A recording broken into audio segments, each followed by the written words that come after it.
studi independen itu membantu kalian untuk mendapatkan pengalaman itu. Karena kalau misalnya kita keilmuan, kita bisa baca buku kan, kita bisa mendapatkan buku itu di mana aja.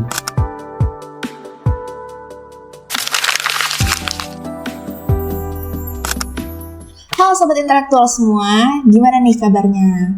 Kembali lagi bareng aku Rafifa. Nah, kali ini aku gak sendirian nih guys, tapi aku bakal ditemenin sama kakak LKPE juga yang keren banget. Siapa lagi kalau bukan Kak Hashim. Boleh sapa dulu nih Kak, teman-teman Sobat Intelektualnya. Halo teman-teman Sobat Intelektual semuanya, salam kenal, nama saya Ahmad Hashim. Nah, bersama Kak Hashim kita bakal bahas tema yang seru banget buat dikulik, yaitu gali potensi terbaikmu dalam program studi independen. Nah, sebelum aku mau nanya-nanya nih Kak, boleh nggak sih Kakak perkenalan dulu, ceritain tentang Kakak sedikit, mulai dari nama Kakak, pendidikan, atau jurusan Kakak saat ini? Oke, jadi teman-teman Sobat Intelektual, perkenalkan nama saya Ahmad Hashim. Saat ini sebagai mahasiswa dari Fakultas Ekonomi dan Bisnis di Universitas Muhammad Harman di jurusan Manajemen Sumber Daya Manusia. Nah, aku mau, kan tadi sudah disinggung nih tentang alasan kenapa Kakak mau ikut program studi independen. Jadi, kenapa Kak Hashim tertarik untuk mengikuti program studi independen ini? Oke, jadi awal mula tertariknya itu karena pada saat semester 4 beranjak ke semester 5, itu saya merasa bahwa untuk ketika lulus nanti saya rasa untuk perkuliahan saja menurut saya kurang cukup untuk dari segi pengalamannya. Maka dari itu menurut saya perlu juga tuh untuk menambah experience lain, dan juga memang kan untuk studi independen ini adalah kesempatan yang bagus nih buat mahasiswa, karena memang ini diperuntukkan khusus untuk mahasiswa gitu. Jadi untuk studi independen ini yang menariknya itu juga salah satunya ada juga dari testimoni dari beberapa teman-teman yang lain yang pernah mengikuti sebelum saya. Jadi saya itu nanya-nanya kayak gimana sih studi independen itu, dan memang mereka memberikan feedback itu yang sangat-sangat positif ya. Jadi kita tuh punya kesempatan untuk belajar di industri ya. Jadi industri itu memberikan perwakilan mereka dan membuat kurikulum pembelajaran yang diberikan untuk kita semua, sehingga kita tuh bisa relevan untuk dengan zaman itu seperti apa, perkembangan teknologi gimana. Terus juga sekarang kan pasti juga ada skill-skill yang memang tidak ada di perkuliahan konvensional. Contohnya misalnya kalian fokusnya itu di bidang marketing, sedangkan sekarang itu ada bermacam-macam perkembangan marketing. Ada digital marketing, kemudian ada marketing melalui website dan lain-lain gitu. Jadi ini tuh kesempatan banget buat teman-teman yang lain buat belajar ilmu-ilmu yang baru yang tidak ada di dunia perkuliahan. Oke. Nah, aku salah satu juga yang kurang paham tuh gimana sih konsep program studi independen. Boleh nggak Kakak jelasin gimana sih konsepnya program studi independen ini? Oke, jadi mungkin sebelum dari studi independen itu ya, jadi studi independen itu bagian dari program MBKM. Nah, di mana MBKM itu punya program lagi yang namanya itu MSIB. Jadi MSIB itu kepanjangannya itu adalah magang dan studi independen gitu. Jadi ada dua tuh. Memang kan paling umum yang sering kita dengarkan itu pasti magang kan. Pasti teman-teman juga sering banget tuh nanya kayak magang di mana. Padahal kan memang ada dua tuh, ada studi independen, ada magang.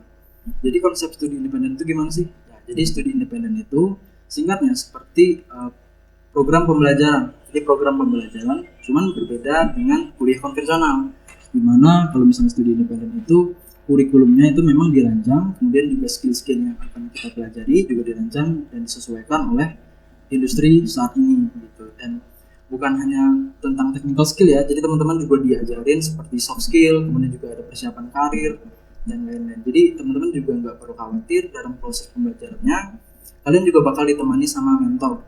Nanti dikumpulkan dalam grup, kalian akan dibimbing oleh mentor. Kalian bisa bertanya tuh kayak progresnya gimana, terus juga kayak apa aja yang perlu dipersiapkan dan lain-lain kalau ada tantangan ya. Dan juga nggak sendiri nih, teman-teman juga ditemani juga oleh teman-teman yang lain. Jadi kalian juga belajarnya bareng gitu. Oke, jadi berarti program studi independen sama magang ini beda ya Kak ya? Beda banget. Nah, kalau untuk program studi independen sendiri tuh apa aja sih kriteria dan syarat untuk bisa mengikuti program ini? Untuk kriterianya sendiri, yang pertama karena memang studi independen ini bagian dari program Kampus Merdeka, jadi ini memang diperuntukkan untuk mahasiswa gitu. Jadi mahasiswanya itu mulai dari D2, D1, D3, D4 dan juga S1. Nah, juga memang syaratnya itu memang wajib mahasiswa dan memang terdaftar di PDDikti, datanya itu data mahasiswanya. Kemudian juga untuk minimal kalau misalnya ingin mengikuti program kampus mereka dan juga studi independen, itu teman-teman yang dari D2 sampai D3 sama D4 itu minimalnya itu di semester 2. Nah, sedangkan kalau misalnya program teman-teman itu S1 itu minimalnya di semester 4. Jadi teman-teman yang baru semester 3 nanti setelah semester 3 berakhir, kalian sudah bisa tuh mendaftar di MSIB, entah itu magang ataupun studi independen gitu. Dan kriteria lainnya itu ya seperti berkas-berkas dan dokumen lainnya seperti transkrip nilai, kemudian juga ada CV. Jadi kita bakal menampilkan CV juga tuh. Nah, terus juga mungkin kayak seperti KTP dan juga BPJS ya kalau ada, jadi asuransi gitu. Nah, kalau untuk program ini tuh pasti kan bakal banyak nih sobat-sobat intelektual yang takut gitu kayak nggak nanti tabrakan sama jam kuliah. Nah, seberapa fleksibel program ini? Apakah bisa disesuaikan dengan jadwal kuliah reguler? Oke, jadi untuk fleksibilitas itu ya tentu kembali ke teman-teman tuh manajemen waktunya seperti apa. Terus juga mesti disesuaikan juga program studi independen yang kalian ikuti itu seperti apa. Apakah memang sejalan tuh dengan minat kalian, hobi kalian, ataupun misal pendidikan kalian gitu. Jadi ini tuh bisa banget mensupport. Misalkan ketika sudah lulus, kita tuh bakal ada experience tuh. Juga biasanya ada sertifikat gitu. Nah, jadi teman-teman tuh perlu banget untuk menyiapkan ya tujuannya tuh apa. Jadi secara spesifik gitu.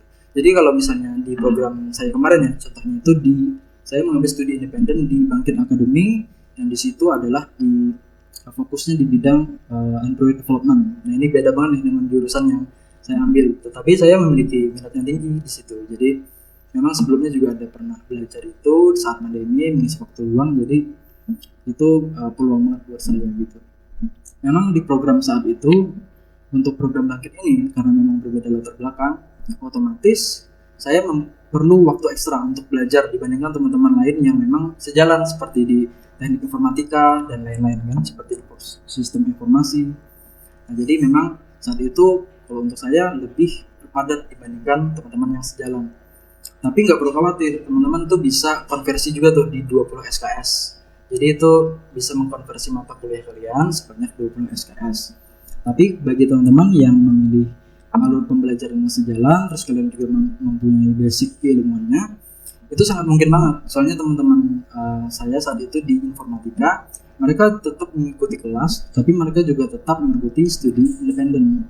Jadi sebetulnya sangat-sangat possible ya, karena kan studi independen ini pembelajarannya itu sifatnya itu asinkronus. Jadi asinkronus itu berbarengan. Jadi kalian itu diberikan semacam tugas atau pembelajaran yang harus kalian selesaikan itu seiring berjalannya waktu. Nah, kemudian setiap minggunya itu biasanya ada ILT atau Instructor Led Training. Jadi kalian itu bakal dibimbing oleh para pakar, para expert yang memang sesuai dengan timeline belajar kalian gitu. Jadi nanti bakal disesuaikan. Itu sih pasti bisa. Nah, kakak kan sudah pernah ngikutin program studi independen ini. Apa pengalaman paling berkesannya Kak Bashim yang Kak Bashim rasakan selama mengikuti program studi independen ini? Oke, jadi pengalaman yang paling berkesan itu tentunya ketemu mentor ya. Kita tuh bakal mentoring, terus juga ada grup juga dan teman-teman lainnya. Kita tuh walaupun ada tantangan, tapi kita tuh kan jalannya bareng-bareng tuh. Terus juga sangat-sangat suportif juga, mulai dari mentor, terus juga komunitasnya yang ada di situ. Itu sangat-sangat suportif semua. Dan by the way untuk studi independen ini pelaksananya tuh remote atau online. Nah, jadi berbeda sama magang. Magang kan mesti datang kantor dan lain-lain. Jadi ini memang struggle yang juga buat kalian yang mau ke studi independen, mesti lebih aktif juga di komunitas gitu loh. Jadi kayak kalian tuh nggak sendiri, ada teman-teman yang lain. Dan pengalaman yang mengesankan lainnya itu saat final project. Jadi pas di akhir periode kalau nggak salah itu sekitar kurang dari sebulan setelah periode itu selesai, kita bakal ada namanya final project.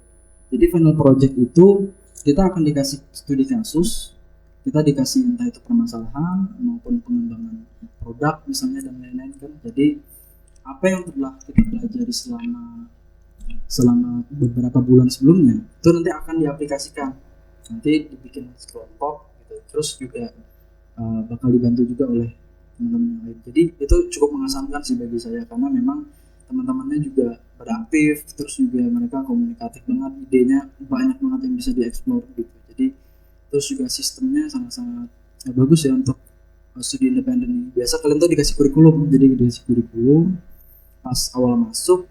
Nah nanti kalian tuh bakal mesti membaca ya, di situ banyak juga ada instruksinya, terus kayak peraturannya seperti apa, kode etiknya seperti apa, itu juga berlatih juga time management di situ sama work team. Nah, berarti kalau ikut program studi independen ini selain dapat pengalaman ilmu, dapat pengalaman teman-teman, banyak juga yang kenal dari mana aja gitu ya. Betul banget. Nah, kalau untuk menurut Kak Hashim sendiri, skill atau kemampuan apa aja yang harus dimiliki gitu untuk mengikuti program ini? Untuk mengikuti program ini, untuk skillnya tuh pastikan di situ kan ada requirementnya tuh, persyaratannya. Apakah persyaratan itu memang sesuai dan itu menjadi minat kalian. Tapi jangan khawatir, untuk persyaratan sendiri biasanya itu basic ya, dikasih juga dasar, memang kita tuh belajarnya dari awal juga gitu. Tapi kalau teman-teman mempunyai basicnya itu sangat-sangat bagus, karena memang ada kesempatan juga tuh biasanya di mitranya gitu. Jadi kalau misalnya kalian itu performanya bagus, itu juga otomatis pasti ada yang namanya panggilan ya bagi kalian. Karena memang mereka itu juga mencari kandidat yang potensial yang bakal mereka latih lagi. Ya tadi pertanyaannya apa gitu?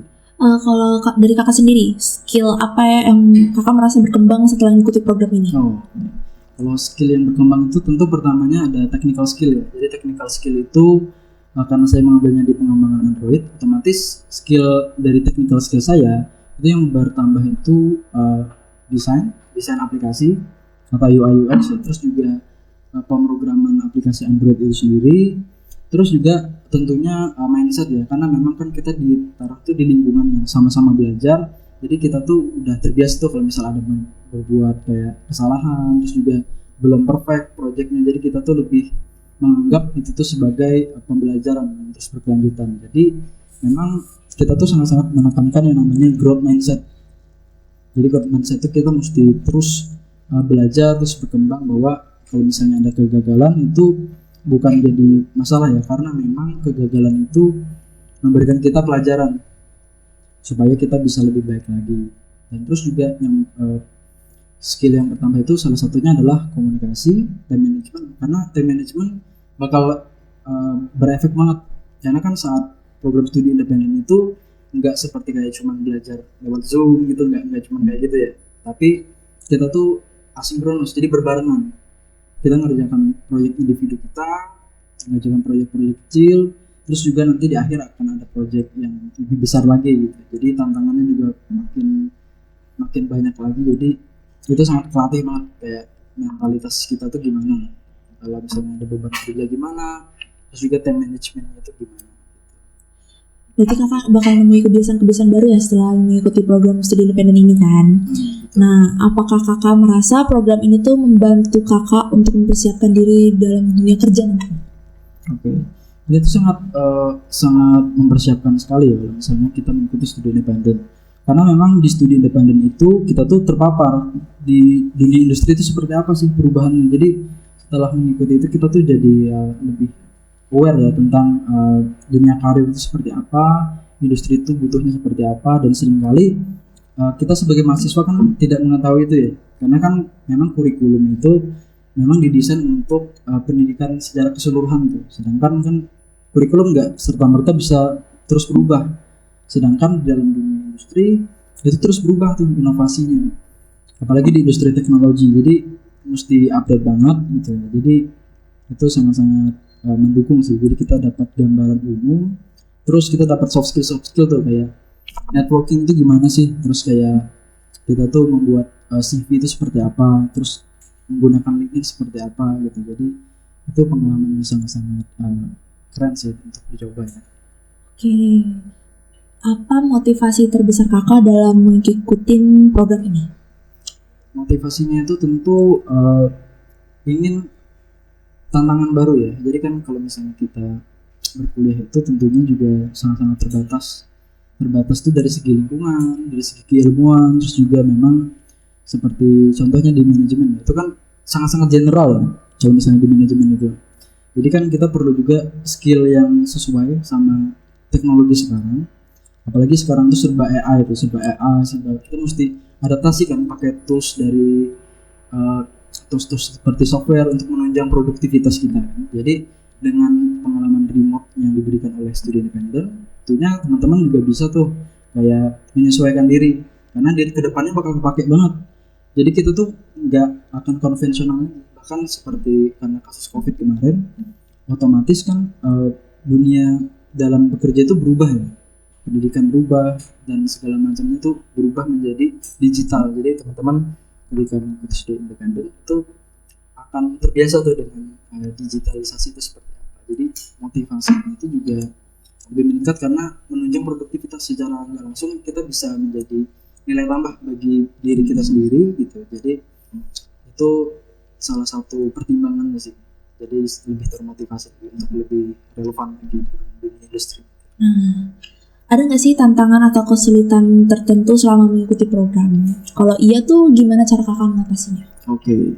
Jadi kesulitan tuh pasti ada ya, apalagi kan program studi independen ini tuh remote ya, berbeda dengan magang gitu. Jadi kita dituntut lebih proaktif, apalagi kita misalnya pribadi yang mungkin introvert ya, mungkin pendiam gitu. Jadi kita tuh untuk survive mesti keluar tuh dari zona nyaman kita. Kita mulai dari berbincang dulu dengan teman-teman yang ada di komunitas, terus juga kita mesti menyesuaikan diri lagi, adaptasi lagi gitu. Jadi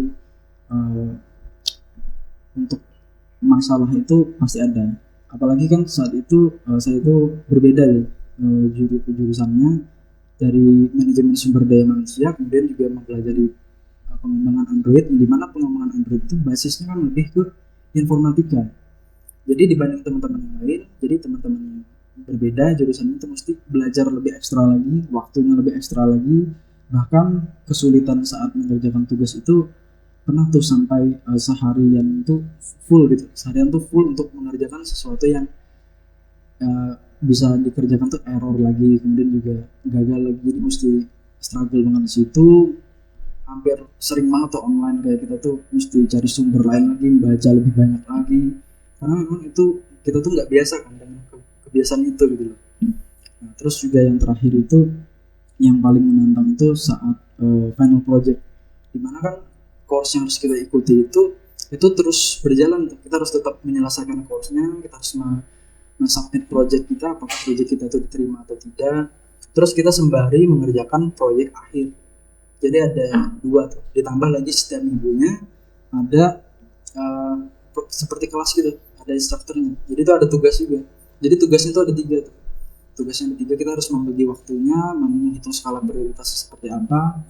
Itu cukup struggle banget itu di awal. Jadi solusinya seperti apa? Nah, solusinya karena kita tuh biasa online dan biasa menggunakan tools-tools yang ada, kita tuh bisa membuat daftar prioritas kita, schedule kita itu menggunakan salah satunya Google Calendar. Jadi kita tuh ngelis tuh semuanya tuh yang mana yang kita dulukan terlebih dahulu, terus juga harinya kapan, kita koordinasikan lagi dengan tim itu gimana. Jadi kalau misalnya tim itu bentrok kan jadwalnya gimana tuh kita buat resolusinya. Yang pasti kita memaksimalkan tools yang ada, terus kita menghitung skala prioritasnya yang mana yang mau dikerjakan. Terus tantangan lainnya ya, itu masalah lainnya itu anggota tim saya itu ada 7 orang. Jadi itu 3-nya itu dari teknik informatika, terus 4-nya tuh itu dari beda, bukan informatika. Jadi kan otomatis lebih struggle ya, kan? Lebih struggle banget gitu. Dan salah satu tim saya itu di mobile development, pengembangan Android-nya itu dia stuck di course yang harus dia selesaikan, prioritaskan terlebih dahulu. Otomatis yang backup dari project Android itu untuk final projectnya itu saya gitu. Jadi mesti lebih kerja ekstra lagi, sedangkan saya background bukan informatika ya, jadi mesti tanya-tanya juga ke teman-teman yang sudah bisa mengerjakan itu. Terus juga kita tuh koordinasi dengan mentor. Jadi ya yang paling utama itu komunikasi sama manajemen waktu dan skala prioritas. Jadi itu kuncinya. Nah, apa tips dari Kak Bashim bagi mahasiswa yang tertarik untuk ikut program studi independen agar bisa memaksimalkan kesempatan ini nih? Oke, jadi tipsnya itu pastikan sebelum mengikuti program studi independen itu harus teman-teman pahami dulu ya. Seperti studi independen itu apa, terus persyaratan untuk studi independen itu apa, manfaatnya apa. Terus juga pastikan sesuaikan sama kebutuhan kalian. Jadi tujuan utama kalian, terus goals kalian, apakah studi independen ini menunjang kalian semua atau malah menambah beban kalian kan gitu. Jadi mesti disesuaikan lagi dengan tujuan kalian. Jadi untuk tips untuk masuk studi independen, pertama itu, kedua itu persiapkan persyaratannya. Jadi misalnya kalian di bagian marketing misalnya, di bagian marketing. Jadi teman-teman tuh bisa explore dulu kira-kira di studi independen itu apa tuh yang menarik bagi kalian. Kemudian sesuaikan pengalaman-pengalaman yang ada, masukkan ke dalam CV. Pastikan memang kalian tuh bisa menyesuaikan persyaratan yang ada gitu. Jadi ya mesti persiapkan mental juga karena memang ini jangka panjang ya, kayak lumayan panjang tuh. Misalkan kita di rumah itu online kan kadang jenuh ya. Jadi ya mesti persiapkan juga karena ini jangan sampai salah memilih program studi independen yang sebenarnya itu nggak cocok buat kalian gitu. Jadi yang ada malah terbebani. Jadi yang pastikan itu sesuaikan program studi independen ini dengan minat kalian, bakat kalian, dan juga tujuan kalian ke depannya seperti apa gitu.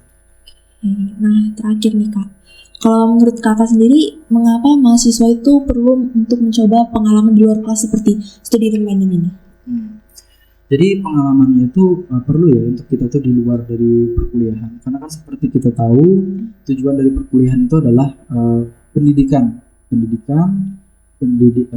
pengembangan karakter, kemudian juga lebihnya itu ke interpersonal ya. Sedangkan kan kalau misalnya kita belajar di luar dari sekolah, dari fakultas kita, dari universitas kita, jadi itu tuh kita lebih mendapatkan paparan yang lebih spesifik di dunia kerja tuh seperti apa. Keilmuannya juga lebih spesifik ya dibandingkan kalau perkuliahan kan misal manajemen sumber daya manusia itu kan banyak tuh, ada kinerja dan lain-lain gitu. Jadi itu sangat general dan lebih pembahasannya kepada luarannya saja ya, jadi kayak lebih kulitnya aja gitu. Jadi memang kita sebagai mahasiswa itu dituntut buat belajar itu secara mandiri, kita lebih proaktif lagi. Makanya kan disebutnya itu merdeka belajar. Jadi kita tuh lebih bebas untuk memilih dan menyesuaikan dengan goals kita ke depannya. Jadi salah satunya studi independen itu membantu kalian untuk mendapatkan pengalaman itu. Karena kalau misal kita keilmuan, kita bisa baca buku kan, kita bisa mendapatkan buku tuh di mana aja. Tapi kalau pengalaman itu kita mesti terjun langsung, kita berhubungan dengan orang-orang lain, kita mesti bekerja sama, belajar komunikasi, koordinasi, juga belajar skill-skill yang spesifik yang mereka butuhkan itu seperti apa, terus juga pengembangan soft skill seperti apa, bagaimana kita itu berperilaku secara profesional seperti apa gitu. Jadi yang pastikan ini tuh juga banyak banget tuh benefitnya buat teman-teman yang mau join gitu. Oke, wah luar biasa sekali ya tadi pengalaman yang udah di-share sama Kak Bashim dalam podcast episode kali ini. Semoga insight yang tadi sudah di-share bisa useful ya buat sobat intelektual semuanya. Terima kasih banget nih buat Kak Bashim yang sudah mau menyempatkan waktunya untuk sobat intelektual. Oke, sobat intelektual semua, jangan lupa buat like, share, and subscribe